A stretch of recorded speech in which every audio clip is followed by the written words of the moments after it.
मित्रों, एक थ्योरी और डेवलप करने जा रहे हैं हम लोग वर्टिकल प्लेन के यूनिफॉर्म सर्कुलर मोशन की।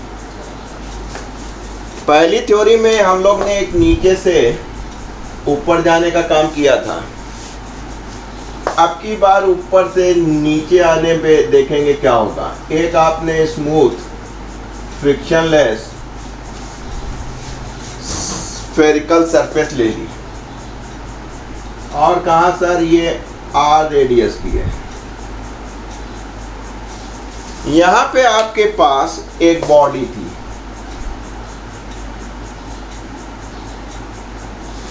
राइट?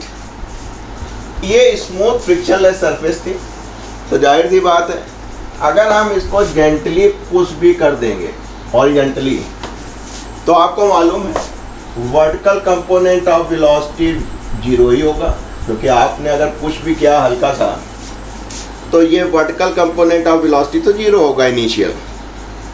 होगा क्या उससे कि जब बॉडी थोड़ी दूर पे आएगी, ऐसा नहीं माना कि बाहर जाए, हल्का सा पुश किया है, फ्रिक्शनलेस है, ये यूं यूं यूं यूं यूं होती हुई इस पे रगड़ खाती हुई यहाँ पे आ जाएगी। और आप देखेंगे एक सर्टेन एंगल पर ये बॉडी जो है सरफेस को छोड़ देगी। आपने कहा सर अगर जब ये सरफेस को छोड़ रही है तो पहला काम ये जो टॉप पॉइंट था और जिस पे छोड़ रही है वो हाइट क्या है। जाहिर सी बात है एंगल तो आप निकालेंगे। एंगल निकालने के बाद आप कहेंगे भैया टॉप से कितनी हाइट पे बॉडी ने सरफेस को छोड़ दिया है। तो दो बातें आपको निकालनी है। यहाँ देखिए, जब बॉडी यहाँ सरफेस पे थी तो जीरो नहीं हुई इसके पास, उसके पास कोई ना कोई वेलोसिटी थी। बॉडी का मास उसके सेंटर पे था, तो पहला काम क्या हुआ, धरती माता अगर तिरछा है तिरछे आएंगी, सीधा है तो सीधा ही गिर रही हैं।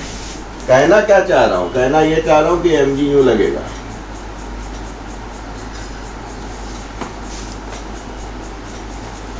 जाहिर सी बात ये इसके पैरेलल है, तो ये एंगल वर्टिकल अपोजिट इधर हो गया, बस काम बन गया आपका। ये mg है तो ये थीटा होगा, और थीटा होगा तो इसके दो कंपोनेंट होंगे, एक इधर का एक इधर का। इधर वाला ज़्यादा इंपॉर्टेंट है, थीटा के साथ हमने कह दिया सेंटर की तरफ mg cos थीटा लगेगा। बेटा ये पूरा रेडियस है तो ये भी r होगा। v वेलोसिटी है, m है, तो एक आपको साइंटिफिकल फोर्स mv²/r लगेगा। लेकिन उससे पहले एक बात और जान लीजिए कि धरती माता इसको मानेगी नहीं, खींचेगी, और ये वाला जो कंपोनेंट टूवर्ड सेंटर है वो mg cos थीटा है। तो जब ये mg cos थीटा से इस सरफेस को ये बॉडी दाब रही होगी, तो जो सरफेस है वो बॉडी पे नॉर्मल रिएक्शन फोर्स लगाती है। इस n को समझ लीजिए, इसको कहते हैं नॉर्मल रिएक्शन फोर्स। इसका प्रोवाइडर कौन है, ग्रेविटेशनल फोर्स। mg ये सीधा लग रहा है, इस साइड में सरफेस ये है, तो इस साइड में कौन सा लग रहा है, mg cos थीटा। न्यूटन के थर्ड नाम से अगर कोई एक्शन हो रहा है उसका रिएक्शन निकलेगा, एक्शन फोर्स का हो रहा है तो रिएक्शन भी फोर्स का होगा, यानी mg cos थीटा लग रहा है। तो ये सरफेस जो है नॉर्मल रिएक्शन फोर्स n लगा रही है, यही इंपॉर्टेंट है। तो आपने देखा इस सूरत हाल पे जो आपको इक्वेशन मिल रही है वो mg cos थीटा बराबर n plus mv cos theta, sorry mv²/r मिल गई। आप कह रहे हैं कि इस पॉइंट पे बॉडी ने कांटेक्ट लूज किया। बेटा जब तक ये रहेगा तब तक कोई नहीं, बॉडी टच में रहेगी, लूज नहीं करेगी। तो आप कह सकते हैं कि when body lose the contact क्या होगा उस समय? अरे भैया ये जो नॉर्मल रिएक्शन फोर्स होता है ये जीरो हो जाता है। याद आ रहा था जब वर्टिकल प्लेन में हम यहाँ से ऊपर जा रहे थे या जिस बिंदु तक जा रहे थे वहाँ क्या कर रहे थे? फिर से देखिएगा थ्योरी, टेंशन को जीरो कर रहे थे। उस पॉइंट पे टेंशन जीरो हो रहा था इसलिए आप केवल वहीं तक जा रहे थे। उसी तरह जब भी बॉडी लूज करेगी और टेंशन स्ट्रिंग से नहीं है तो नॉर्मल रिएक्शन फोर्स होगा। जब भी नॉर्मल रिएक्शन फोर्स जीरो होगा बॉडी कांटेक्ट लूज कर देगी। काम बन गया आपका mg cos थीटा बराबर mv स्क्वायर आर। आपने कहा भाई साहब हमको थीटा यानी cos थीटा निकालना है, आर हमको मालूम है, जी जो है न्यूटन बाबू मरने से पहले बता गए थे, वी मिल जाए यहाँ पे तो हमारा काम बन जाए। अब भी निकालने के दो तरीके हैं। एक आप एनर्जी कंजर्व कर लीजिए, आप एक लीनियर उससे निकाल लीजिए कि भाई साहब हम जब आ रहे थे तो हमारे सामने ये स्थिति थी, अंडर ग्रेविटी आ रहे थे 2gh। ये वाली हमको अंदर वाली मिल रही थी, ग्रेविटी वाली मिल रही थी, तो हमको जाहिर सी बात है ये वाला कंपोनेंट लेना था। और आपने ओरिएंटली पुश किया था यानी वर्टिकल जीरो था आपके पास, यानी आप कह सकते हैं v स्क्वायर बराबर 2gh। और आपको ध्यान है मैंने कहा था सीख लेना बेटा h निकालना। क्या सिखाया था? यहाँ से यहाँ क्या है बेटा? r है। इस r में से इतना घटा देना, बड़े आराम से निकाल दोगे ये वाली क्वांटिटी। अगर हम इसको O कहें और इसको A कहें, इसको B कहें तो C बड़े आराम से निकाल सकते हैं। यहाँ से यहाँ क्या है? R है, am I right? और ये क्या है? आपका बेस है। तो बेस निकालना है OC अपॉन R बराबर cos थीटा, इसलिए OC बराबर क्या हो जाएगा? R cos theta.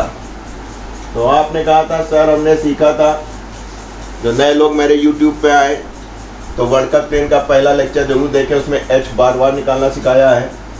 ये R था और ये वाली वैल्यू R cos थीटा थी, हम निकालना सिखाया है। क्योंकि ये बेस है, ये परपेंडिकुलर है, ये हाइपोट्यून्स है। बेस अपॉन हाइपोट्यून्स बराबर cos थीटा, इसलिए बेस बराबर R cos थीटा। काम बन गया आपका g cos थीटा बराबर 2g r, कॉमन ले लेते हैं, यहाँ से r कॉमन ले लेते हैं तो 1 माइनस cos थीटा। ये गया, ये गया, यानी cos थीटा बराबर 2 माइनस 2 cos थीटा। इधर ले आइए, 3 cos थीटा बराबर 2, या आप कह सकते हैं cos थीटा बराबर 2/3। याद रखिएगा बहुत से सवाल इसी पे लगेंगे। देखो बेटा आपका cos थीटा तो निकल आया, 2/3 आपको h और निकालना था। बोर्ड हमारा भर गया है इसलिए हम इसको मिटा रहे हैं। ये इक्वेशन ध्यान रखिएगा और इसको भी ध्यान रखिएगा। h आपने ऑलरेडी निकाल ही रखा है, h आपने ऑलरेडी निकाल ही रखा है। यहाँ पे देखिए, फिर से एक बार देख लीजिए कि साहब ये जो h है वो टोटल यहाँ से यहाँ OA माइनस OC है। OA आपका R है, OC ये वाला ट्रायंगल देख लीजिए, बेस है तो OC इक्वल टू यहाँ से यहाँ तक की वैल्यू रेडियस है, तो बेस है तो cos थीटा हो जाएगा। आपने अभी अभी cos थीटा निकाला, ये फिक्स है, यहीं पे फिसलेगा। 2/3, 3 एलसीएम ले लीजिए तो 3r माइनस 2r, या आप कह सकते हैं हाईएस्ट पॉइंट से रेडियस का जब 1/3 होगा, इसीलिए इसको कहते हैं from the top, from the top. तो टॉप से जब रेडियस का 1/3 होगा तो ये गिर जाएगा, स्लिप कर जाएगी। क्यों?